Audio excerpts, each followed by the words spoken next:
You probably remember the first time he did it. You walked into the yard, and he was standing on a rise of ground, and he crowed at you. Not for the dawn, not for the hens. At you, he held the crow longer than necessary. He kept his body angled toward you. He repeated it as you walked past him. The message, if you had to translate, was clear. This is my yard. And then, somewhere along the line, the behavior changed. He still crowed at the dawn. He still crowed for the hens. But he stopped crowing at you. He went on with his work as you walked through the yard. He let you pass without commentary.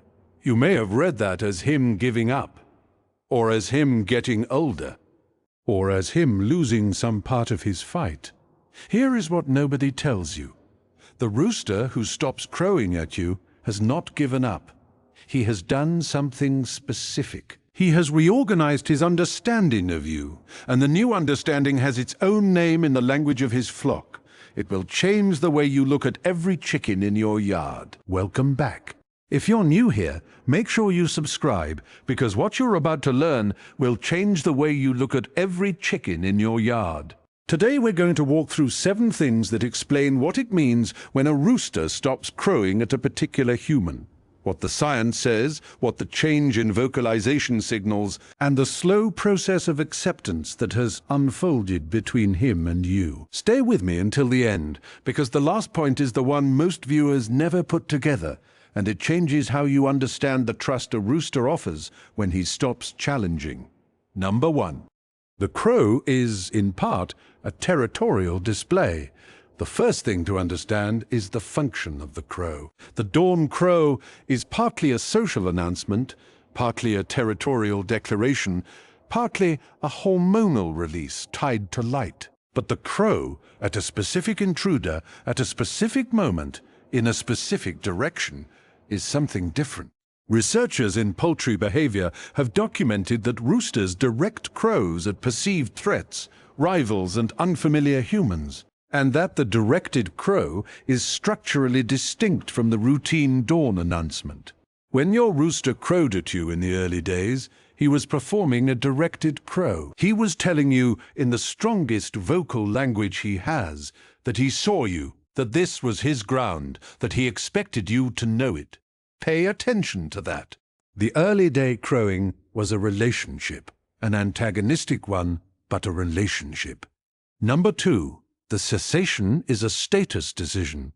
The change, when it comes, is also a relationship, a different one. Researchers have shown that roosters reduce or stop directed crow displays toward humans they have integrated into their flock map as accepted, predictable, and not rivals. The cessation is not capitulation, it is reclassification.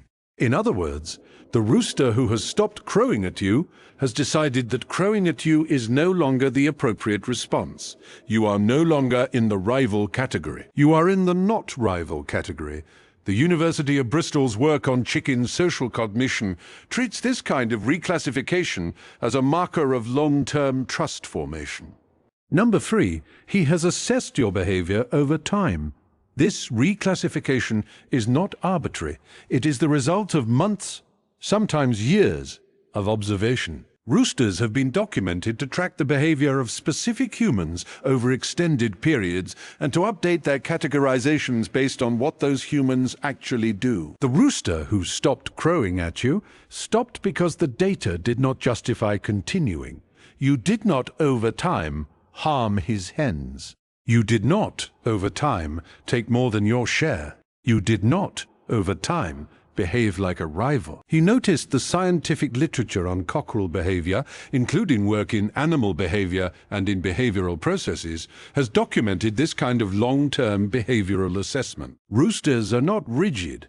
They are observers, and they update their conclusions when the evidence accumulates.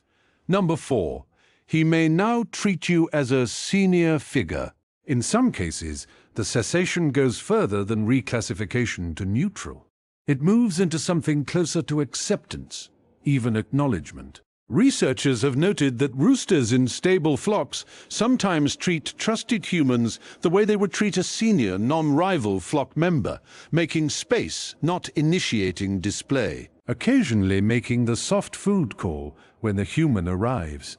Stay with me here, because this one is going to feel remarkable. If your rooster has not only stopped crowing at you, but has begun to make the soft food call when you walk in, he has placed you in the category of in-group, possibly senior, possibly protected. He is no longer treating your presence as a contest.